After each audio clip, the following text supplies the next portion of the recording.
Indo British advanced pain clinic నొప్పి మాయం surgery దూరం ఫర్ అపాయింట్మెంట్స్ 9155515563.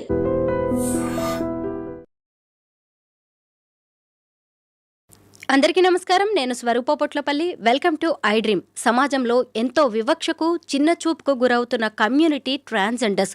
వాళ్ళు కూడా మనుషులేనని, మనలో ఒకళ్ళు అనే ఆలోచనే ఉండదు చాలామందికి. ట్రాన్స్జెండర్స్ ఎన్నో మోసాలకు గురవుతూ ఉంటారు, వారి మీద దాడులు జరుగుతూ ఉంటాయి, హత్యలకు గురవుతూ ఉంటారు. అలాంటి వారికి నేనున్నానంటూ భరోసానిస్తున్నారు సీనియర్ అడ్వకేట్ డాక్టర్ లక్ష్మీ కట్టా గారు. వారికి ఎన్నో రకాలుగా న్యాయపరంగా సహాయ సహకారాలు అందిస్తున్న లక్ష్మీ కట్టా గారితో ఇప్పుడు మాట్లాడదాం. మేడం నమస్తే. నమస్తే. మీరు ట్రాన్స్జెండర్స్కి ఎంతో అండగా నిలుస్తున్నారు, భరోసానిస్తున్నారు. ముందుగా మీ ఎల్ఆర్ ఫౌండేషన్ గురించి తెలుసుకుందాం. ఎలాంటి కార్యక్రమాలు చేస్తూ ఉంటారు మేడం? ఎల్ఆర్ ఫౌండేషన్ అంటే లైఫ్ అండ్ రిలేషన్షిప్స్. ఎందుకంటే నేను ఎక్కువ ఫ్యామిలీ మ్యాటరు, మానసికంగా దెబ్బతిన్న వాళ్ళకి, అంటే లవ్లో కానీ పెళ్ళిలో కానీ సామాజికంగా దెబ్బతినడం అంటే అది డిఫరెంట్, ఫినాన్షియల్ అది.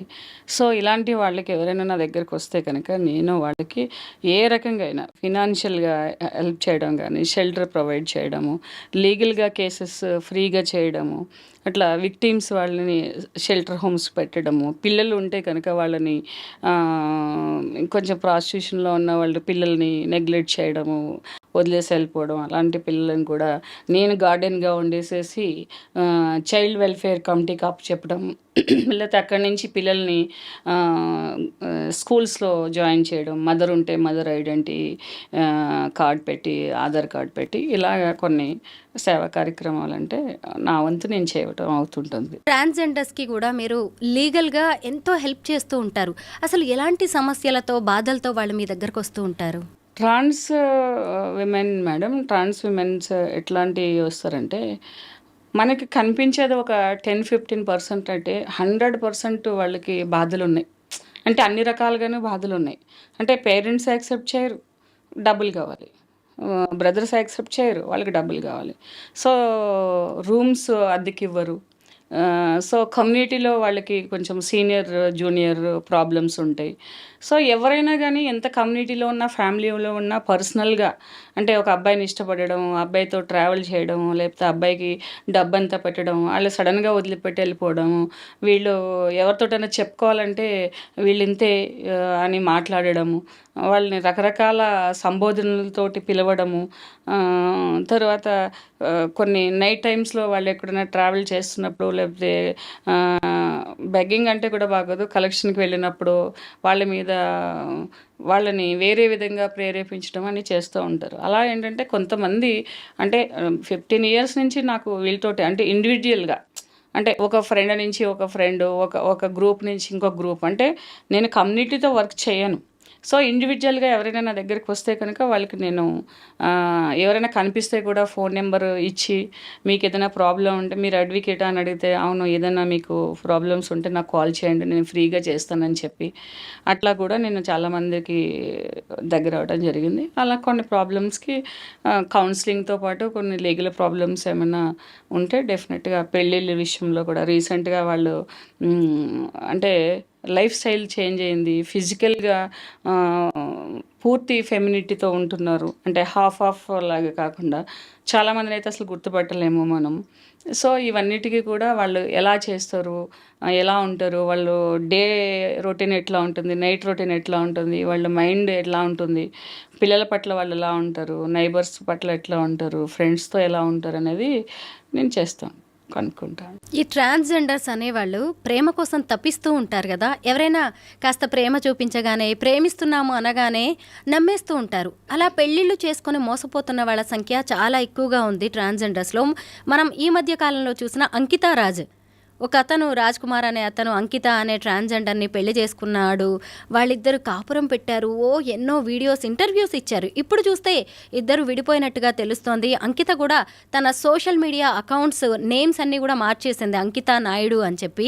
ఇలా ఎందుకు జరుగుతోందంటారు? ఎందుకు జరుగుతుంది అని అంటే, వాళ్ళిద్దరికీ మధ్య నుండే ఆ వ్యక్తిగత విషయాలు అయితే మనకు తెలియదు, కానీ జరగడానికి ఛాన్సెస్ అయితే ఎక్కువ ఉన్నాయి. ఎందుకంటే అప్పటి వరకు వాళ్ళు ఒక లైఫ్ స్టైల్‌కి అలవాటు పడి ఉంటారు. అంటే ఒక చిన్నప్పటి నుంచి ఐసోలేటెడ్ లైఫ్ ఉంటుంది వాళ్ళకి. అంటే అందరితో ఉన్నా గూడా ఒంటరిగా ఫీల్ అవుతూ ఉంటారు. సో, కొన్ని ఏంటంటే అదే వాళ్ళకి చాలా మెడికల్ కౌన్సిలింగు ఇప్పుడు వాళ్ళకి ఒక థెరపీ సెంటర్స్‌లా వచ్చి వాళ్ళు కౌన్సిలింగ్ చేయడము ఇవన్నీ కూడా ఉన్నాయి. సో, వాళ్ళేంటంటే ఆ లైఫ్ స్టైల్‌కి అలవాటయిపోయాక అంటే కొంచెం ఫ్రీడమ్‌గా ఉంటారు వాళ్ళు. జనరల్‌గా ఒక వాళ్ళని చూసి భయపడడము అంటే విమెన్ క్వాలిటీస్ ఉండవు అని అంటారు గానీ, కొంచెము ఆ క్వాలిటీస్ అంటే బయోలాజికల్‌గా కొంచెం వస్తూ ఉంటది. ఆ ఇండిపెండెన్స్ మామూలు వైఫ్ అండ్ హస్బెండ్ మధ్యనే కొన్ని నచ్చవు. ఇలాంటి ట్రాన్స్‌జెండర్‌లో అది ఎక్కువగా ఉంటది. కానీ చాలామంది అంకితా రాజ్ విషయం అయితే నాకు తెలీదు ఆళ్ళ పర్సనల్ లైఫ్ గాని. కానీ ఈమె ఎక్స్‌పోజ్ అయ్యింది. ఎక్స్‌పోజ్ అవ్వని ఫ్యామిలీస్‌లో అంటే ఈ రిలేషన్‌షిప్‌లో ఏంటంటే 90% వాడుకొని కొన్ని రోజులు వెళ్ళిపోదాం. ఇప్పుడు ఇంజినీరింగ్ స్టూడెంట్స్ ఉంటారు, లేకపోతే డిగ్రీ స్టూడెంట్స్ ఉంటారు, లేదా జాబ్ చేయడానికి వేరే ఊరు నుంచి ఇక్కడికి వస్తారు. వీళ్ళకి ఏ ఫేస్‌బుక్‌లోనే, ఇన్‌స్టాగ్రామ్‌లోనే పరిచయం అవుతారు. వాళ్ళని వీళ్ళు ఇది చేస్తారు. వీళ్ళేమో కొంచెం నాన్న, చిన్ని, కన్నా, బుజ్జి అనేటప్పటికి వీళ్ళు ఇదైపోతారు. సో, అది ఎవరికైనా చెప్పుకుంటే ఏమైతారంటే, మీ వాళ్ళు ఇట్లనే చేస్తారు, మీరంతా ఇంతే అని అంటారని చెప్పుకోలేరు. కానీ వాళ్ళు చాలా బాధపడతారు. ఎందుకంటే వీళ్ళు కష్టపడి పొద్దున్నుంచి అపరాత్రి ట్రైన్ల మీద, బస్ స్టాండ్‌లో అక్కడ, ఇక్కడ ఫంక్షన్స్‌కి కష్టపడి తెచ్చిన డబ్బులంతా వీళ్ళు ఎంజాయ్ చేస్తారు. సాయంకాలం అయ్యేటప్పటికి వాళ్ళ ఫుడ్‌కి, వాళ్ళ మందుకి, వాళ్ళ బట్టలకి, లేకపోతే వాళ్ళు లగ్జరీస్‌కి, వాళ్ళు ట్రిప్పులని ఇప్పుడు ఇవన్నిటికి వాళ్ళు ఎంజాయ్ చేస్తారు. వీళ్ళ దగ్గర ఉన్నదంతా వాళ్ళు తిని తాగి ఎంజాయ్ చేసి వెళ్ళిపోయినప్పుడు వీళ్ళు మానసికంగా, శారీరకంగా ప్లస్ ఫైనాన్షియల్‌గా, సామాజికంగా కూడా వాళ్ళు దెబ్బతింటారు. ఒకేసారి 4 వైపులని దెబ్బతినేటప్పటికి వాళ్ళు తట్టుకోలేకపోతారు. దానివల్ల కూడా కొంతమంది వైల్డ్‌గా బిహేవ్ చేయడము ఇవన్నీ గూడా ఉంటాయి. సో, ఎక్కువ శాతం అబ్బాయిలేంటంటే ఇంట్లో చేసుకున్న పెళ్ళే, ఫ్రెండ్స్ మధ్య చేసుకున్న పెళ్ళే, ఈ పెళ్ళిళ్ళన్నీ చేసుకొని ఇప్పుడు వాళ్ళేం చేస్తున్నారంటే నీ పెళ్ళి చెల్లదు, బయటికెళ్తే నీ పెళ్ళికి వాల్యూ లేదు, నువ్వు చచ్చిపోతానన్నావని చూడండి ట్రాన్స్‌జెండర్‌కి చాలామంది అమ్మాయిలకి ఈ చేతులన్నీ కట్లుంటాయి. చాలామందికి. మ్యాక్సిమం ఏంటంటే వాళ్ళు పెయిన్ ఎవరితోనూ కూడా షేర్ చేసుకోలేరు ఎక్కువ. ఇప్పుడు పక్క ఫ్రెండ్‌తో చేసుకోవాలంటే ఆమె కూడా అలాంటి విక్టిమే. ఇద్దరు కలిసి ఏడ్చేవాళ్ళు కూడా ఉన్నారు. ముగ్గురు కలిసి ఏడ్చేవాళ్ళున్నారు. సో దట్ ఇలాంటివన్నీ ఏంటంటే ఎక్కువ కారణాలు ఉండడం వల్ల నేనేమంటే అది లీగల్ చేయాలి. ఒక పెళ్లి చేసుకుంటే కూడా అది లీగల్‌గా అవ్వాలి పెళ్ళి. హిందూ సెరమనీ ప్రకారంగా అవ్వాలి, లేకపోతే క్రిస్టియన్ సెరమనీ ప్రకారంగా రైట్స్ ప్రకారంగా అవ్వాలి. అది రిజిస్ట్రేషన్ కూడా చేయాలని ఇప్పుడు నేను ప్రయత్నిస్తున్నాను. తొందరలో 1-2 పెళ్ళిళ్ళు రిజిస్ట్రేషన్ కూడా అవుతుంది. ట్రాన్స్జెండర్స్ అనగానే ఎక్కువగా సెక్స్ వర్క్ ఎక్కువ మంది చేస్తూ ఉంటారు, అలాగే బెగ్గింగ్ చేస్తూ ఉంటారు, కలెక్షన్కి వెళ్తూ ఉంటారు. ఇలాంటి వాళ్ళని చూసే పెద్దగా సమాజం వాళ్ళని యాక్సెప్ట్ చేయలేకపోతుంది. ఇలాంటి వాళ్ళకి మీరు ఏదైనా కౌన్సిలింగ్ ఇస్తూ ఉంటారా? ఇప్పుడు లాస్ట్ 15 ఇయర్స్ నుంచి నాకు ఈ ట్రాన్స్‌జెండర్‌లో కొంచెంగా ట్రావెలింగ్ ఉంది మామ్. ఎందుకంటే అప్పట్లో ఉన్న వాళ్ళకి, ఇప్పట్లో ఉన్న వాళ్ళకి చాలా చేంజెస్ ఉన్నాయి. ఇప్పుడంతా అప్పుడు సమాజానికి భయపడేవాళ్ళు, బయటికెళ్ళడానికి భయపడేవాళ్ళు. ఇంకా కాన్వర్ట్ సిట్యుయేషన్స్‌లో ఒక అబ్బాయిగా పుట్టిన వాళ్ళు 2-3 పిల్లలు పుట్టిన తర్వాత కూడా వాళ్ళు బ్రతికుండలేక వాళ్ళు ఒక మెన్ అయ్యుండి ఫీమేల్ ఫీలింగ్స్ ఉండి వాళ్ళిద్దరూ కలిసి ఒకే బాడీలో ట్రావెల్ చేయలేక వాళ్ళు చాలా చెప్పకుండా ఇంట్లోంచి పారిపోయి వచ్చి వదిలేసి వచ్చేసేసి కూడా ఉండి దూరం నుంచి వెళ్ళి ఒక 10 కిలోమీటర్ల దూరంలో ఉండి వాళ్ళ పిల్లలకు ఫోన్ చేసి, వాళ్ళ వైఫ్కి ఫోన్ చేసి డబ్బులు ఇచ్చి వచ్చేవాళ్ళు కూడా నేను చూశాను. వాళ్ళు నా పిల్లలని చెప్పి ఒక ట్రాన్స్ మెన్గా మారిపోయిన వాళ్ళు ముందు అబ్బాయిగా ఉన్నప్పుడు జరిగిన సంఘటనలు తలుచుకుని ఏడ్చుకుని ఇలా చేస్తాం మేడం అని చెప్పిన వాళ్ళు కూడా ఉన్నారు. కానీ ఇప్పుడు అలా లేదు. ఎందుకంటే ఎప్పుడైతే సోషల్ నెట్వర్క్ బాగా ఇదయ్యిందో, అందరికి అందుబాటులో వచ్చిందో, ఎక్కడ ఆపరేషన్ చేస్తారు, ఎన్ని రకాల ఆపరేషన్స్ ఉన్నాయి, హార్మోన్స్ అంటే ఎలా తీసుకోవాలి, ఎయిర్ ఎలాగా లేడీలా పెట్టుకోవాలనేది అంటే పూర్తి ఫెమినిటీతో ఉంటున్నారు ఇప్పుడు వాళ్ళు. సో వాళ్ళకి ఏంటంటే రెస్పెక్ట్ కూడా వస్తుంది. అంటే చూసి దగ్గరగుండి బాగా అబ్జర్వ్ చేస్తేనే కానీ వీళ్ళు ట్రాన్స్ విమెన్ అని తెలియదు.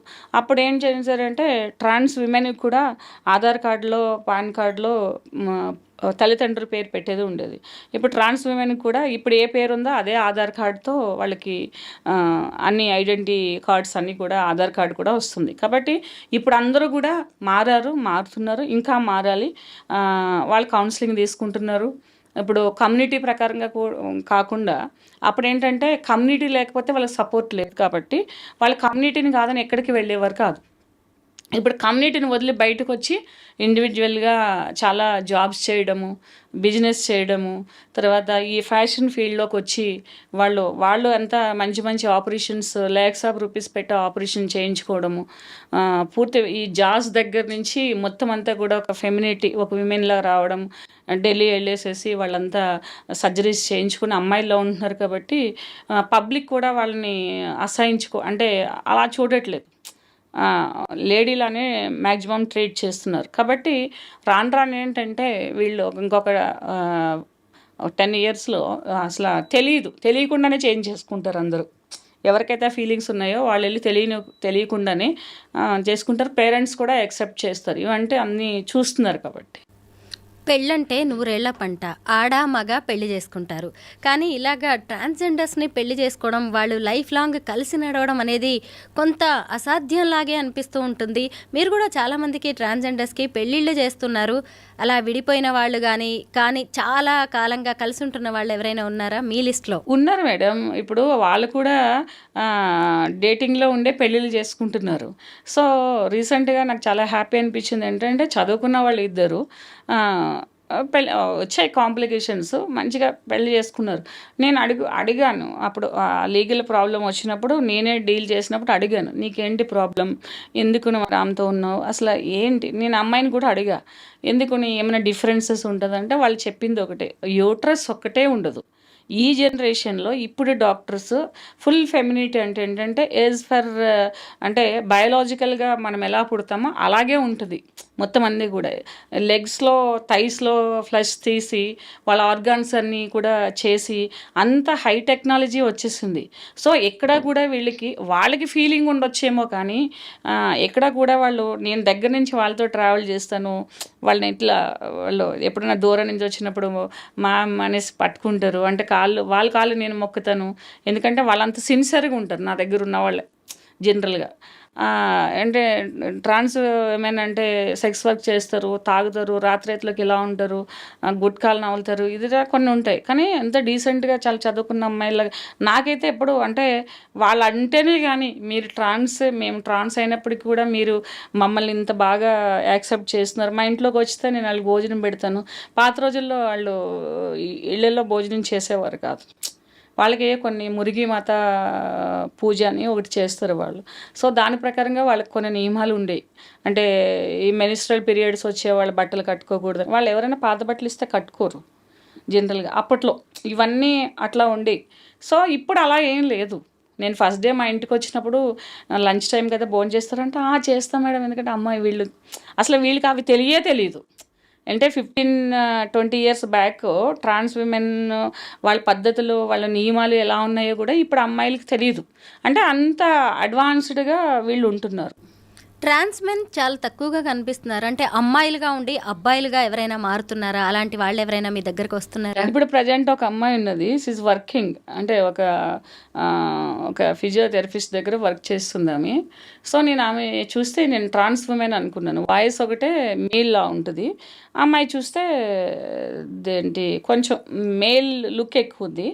నేను ఆమె ఎప్పుడు ఈమె ట్రాన్స్ అంటే ఫీమేల్గా ఆమె సర్జరీస్కి వెళ్తుందేమో అనుకున్నా. సర్ప్రైజ్ ఏంటంటే మొన్న నాతోటి మీతో మాట్లాడాలి కొంచెం పర్సనల్గాను. అంటే ఏంటి చెప్పు అని అంటే ఈ అమ్మాయి ఏదో మాట్లాడుతుందంట. అంటే చెప్పు అని అంటే యాక్చువల్గా ఆమె పుట్టడం అమ్మాయిగా పుట్టింది. ఆమె మెచ్యూర్ కూడా అయింది ఒకసారి, కానీ కొంచెం అంత ఇది కాలేదు. కానీ ఇప్పుడు she want to be men అనమాట. ఆమె ఎలా చేయించుకోవాలి ఏంటి మేడం దగ్గరికి ట్రాన్స్జెండర్స్ వస్తారు కదా, ఆఫీస్కి వస్తే తెలిసింది. అప్పుడు వాళ్ళు ట్రాన్స్ విమెన్ ఉంటే అప్పుడు అడిగితే నేను వాళ్ళ నెంబర్ వాళ్ళకి ఇచ్చి నీకు ఏదన్నా కావాలంటే వాళ్ళు సపోర్ట్ చేస్తారు, ఎక్కడ డాక్టర్స్ ఉంటారో అని చెప్పాను. అలాంటి వాళ్ళు కూడా ఉన్నారు. అంటే అమ్మాయిగా పుట్టి మెచ్యూర్ అయ్యి డేట్స్ వచ్చి తర్వాత వాళ్ళు హార్మోన్స్ అనేవి మెన్ టెస్టోస్టెరాన్ హార్మోన్స్ రావడం వల్ల వాళ్ళ అమ్మాయిలుగా ఉంటూ కూడా అమ్మాయిల్ని ఇష్టపడి అబ్బాయిగా మారాలనేసి అనుకుంటున్నారు. వాళ్ళు కూడా ఇప్పుడు సొసైటీలో ఎక్కువ అవుతున్నారు. మరి రీజన్ ఏంటనేది మనకు తెలియదు. అంటే పాత రోజుల్లో బయటపడలేదా, లేకపోతే ఇప్పుడు వస్తున్నారా, లేదా ఇప్పుడు ఎక్కువ పెరుగుతున్నారని తెలియదు. రీసెంట్గా అది కూడా ఒకటి నా దగ్గరికి వచ్చింది. నేను కూడా ఫస్ట్ అనుకున్నా, నాకు అది తెలియదు. సో కూర్చోబెట్టి మాట్లాడితే తను చెప్పింది ఏంటంటే, నేను అమ్మాయిగానే పుట్టాను, అంతా అమ్మాయిలానే ఉన్నాను ఇప్పటికీ కూడా, నేను మెచ్యూర్ కూడా అయ్యాను, కానీ నేను ఇప్పుడు ఏమంటూ చేంజ్ మై జెండర్. లక్ష్మి గారు, మీరు ఒక సీనియర్ లాయర్, ఎన్నో కేసెస్ డీల్ చేస్తూ ఉంటారు. హ్యూమన్ రిలేషన్స్ ఈ రోజుల్లో మరీ దారుణంగా తయారవుతున్నాయి.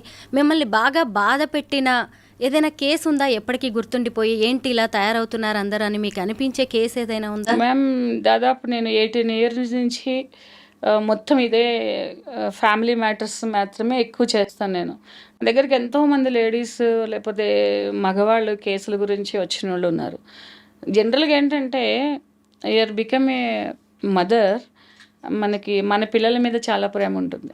సో ఏది చేస్తున్నా కూడా పిల్లల మీద ఉంటుంది. ఇప్పుడు నవ్వే డేస్ ఏంటంటే అమ్మాయిలు పిల్లలను కూడా వదిలేసి వెళ్ళిపోతున్నారు. సో రీసెంట్గా చాలా బాధపడిన ఇదేంటంటే, ఒక చిన్న బేబీ, 4 years బేబీ, మాటలు కూడా సరిగా రావు. ఆ మదర్కి ఏంటంటే, నేను ఫ్యాషన్గా ఉండాలి, నేను లైఫ్ ఎంజాయ్ చేయాలి, నేను నా లైఫ్ ఏదో అయిపోయింది, ఎవరికో ఇచ్చి పెళ్లి చేస్తారు, ఇది నా లైఫ్ కాదు, నా లైఫ్ అనేది బయట ప్రపంచంలో ఉంది, వేరే అబ్బాయిలతో ఉంది, వేరే ఎక్కడో ఉంది అనుకొని అది ఉండి ఒక బస్ స్టాండ్లో ఆ పాపని వదిలేయాలనేసి ఏ అబ్బాయితో అయితే రిలేషన్లో ఉందో ఆ అబ్బాయితో మాట్లాడుకుంటే వాళ్ళ ఆటో డ్రైవర్లు విని యూనియన్ లీడర్కి ఫోన్ చేసి, యూనియన్ లీడర్ ఏమో 100కి ఫోన్ చేసి, 100 నుంచి ఏమో ఎస్ఐ దగ్గర వచ్చి ఎస్ఐ వాళ్ళని పట్టుకెళ్ళి, నీ కేసు ఎవరు చూస్తున్నారంటే లక్ష్మి మేడం అంటే, అర్ధరాత్రి ఆయన నాకు ఫోన్ చేసి, నేను లిఫ్ట్ చేయలేదు, సైలెంట్లో ఉంది. మళ్ళీ ఎర్లీ మార్నింగ్ ఏంటి నెంబర్ రాత్రి వచ్చింది, ఇప్పుడు వచ్చిందని చేస్తే, నేను ఇలా పలాని ఎస్ఐని మాట్లాడుతున్నాను, పలాని లేడీ మీ క్లయింట్ అంటే కదా, మీ దగ్గర డైవర్స్ నడుస్తుందంట కదా అనంటే, వాళ్ళ పాపను వదిలేయాలనేసి బస్ స్టాండ్లో ఇది చేస్తున్నారు అనేసి ఆ పాపని ఆయన ఒక 150 kilometers నుంచి ఇక్కడికి నా దగ్గరకు పంపించి, పాపని మీకు హ్యాండ్ ఓవర్ చేస్తేనే వాళ్ళ బండి నేను ఇస్తాను అని చెప్తే, పాపని ఆటోలో తీసుకొస్తే ఆ పాప ఆకలి అనేసి ఏడుస్తుంది మేడం. తర్వాత తెలిసింది, ఆ పాపకి స్నానం చేసినప్పుడు గిల్లుతుందంట, ఆ పాపని ప్రైవేట్ పార్ట్స్ పట్టుకుని గిల్లుతుందంట. ఆ రోజుకి నా దగ్గర వచ్చిన రోజుకి 1 month అయిందంటే హెడ్ బాత్ చేపించి. అయ్యో పాపం అన్నం పెడితే కూడా ఆ అమ్మాయి వాళ్ళ అమ్మ దగ్గరికి వెళ్ళి కూర్చుని తింటుంది, బిస్కెట్స్ ఇస్తే వాళ్ళ అమ్మ దగ్గర, కానీ వాళ్ళ అమ్మ వదిలేయాలని అనుకుంటుంది. అది ఎంత బాధ అంటే నాకు నిజంగా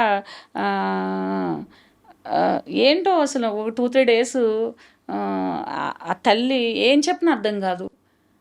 ఇంకా మా ఇంట్లో మేడ్స్ కూడా తిట్టేస్తారు, అవతలకు పో నువ్వు అది ఇది అని చెప్పేసేసి. అంటే ఏదో అమ్మ జ్యోతి ఫౌండేషన్ ఉంది, ఆ ఫౌండేషన్కి ఇచ్చేస్తానంటుంది, అదంటది ఇదంటది. తర్వాత పెద్ద కథ అయింది. కానీ ఇలాంటిది అది చాలా బాధ.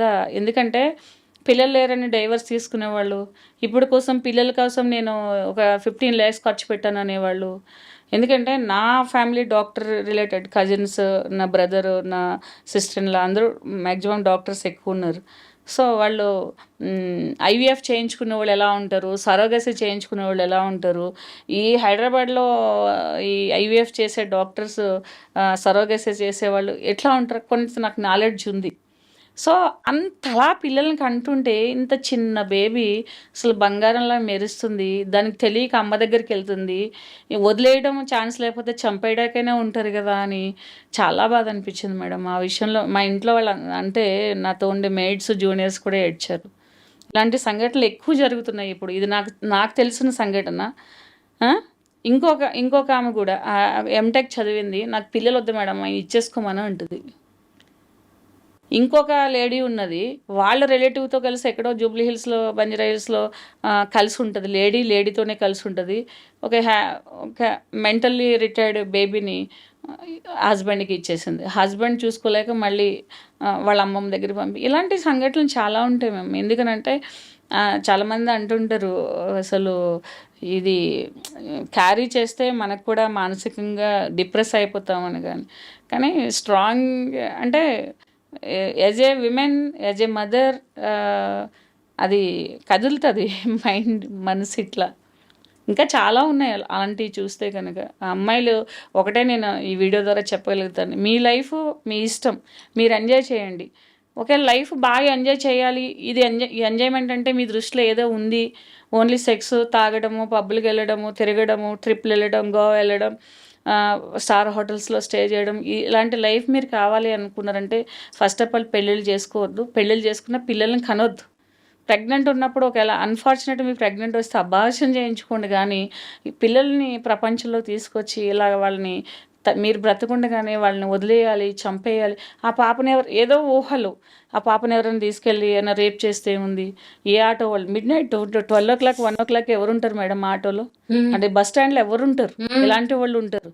పిచ్చోళ్ళు పడుకుంటారు, తాగేసిన వాళ్ళు పడుకుంటారు, ఆటో డ్రైవర్లు ఉంటారు. ఎవరు తీసుకుపోయి ఏం చేస్తారు? ఆ ఊహ అసలు భయం అనమాట. ఆ అమ్మాయి అన్నం తింటుంటే అదే చూసి నాకు భయం వేసి ఒకలాగా అది ఎలాగా మనం ఎక్స్ప్రెస్ చేయలేం. కానీ దీని అదృష్టం బాగుండి వచ్చి ఇక్కడ అన్నం తింటుంది, ఇక్కడికి వచ్చింది, ఇక్కడ చేరింది. లేకపోతే ఆ రాత్రి నిజంగానే అతను ఎవరు వినకపోతే ఈ పిల్ల ఎక్కడుండేది? ఎవరైనా రేప్ చేసి చంపేస్తే, ఎవరైనా అమ్మేస్తే, చక్కటి పిల్ల. ఇలాంటివి చాలా. ఇప్పుడు ఏమైంది లక్ష్మి గారు ఆ కేసు? తల్లితోనే ఉందా పాప? చెప్పాను నేను. ఫాదర్కి ఇచ్చేసారా? ఫాదర్ పన్న ఎవరు లేరు. ఒక బ్రదర్ తప్పిస్తే తల్లి, తండ్రి, అక్క, చెల్లెళ్ళు ఎవరు లేరు. ఇలాంటి ప్యాథటిక్ చాలా ఉన్నాయి మేడం. అసలు ఈ ఫ్యామిలీ మ్యాటర్ చేయడానికి, తర్వాత వీళ్ళందరికీ కొంచెం ఈ ఆర్గనైజేషన్ పెట్టి హెల్ప్ చేయడానికి కారణాలు ఏంటంటే, ఎవరినైనా ఒక్కరిని అలాంటి బేబీని సేవ్ చేసినా కూడా లైఫ్లో చాలా సాటిస్ఫాక్షన్ ఉంటుంది. నిజంగా మీరు చాలా గొప్ప పనులు చేస్తున్నారు లక్ష్మి గారు. ఎంతోమంది మహిళలకి, ట్రాన్స్జెండర్స్కి అండగా నిలబడుతున్నారు. మీరు మరింత మందికి భరోసాను ఇవ్వాలని కోరుకుంటున్నాం. Thank you so much. Thank you.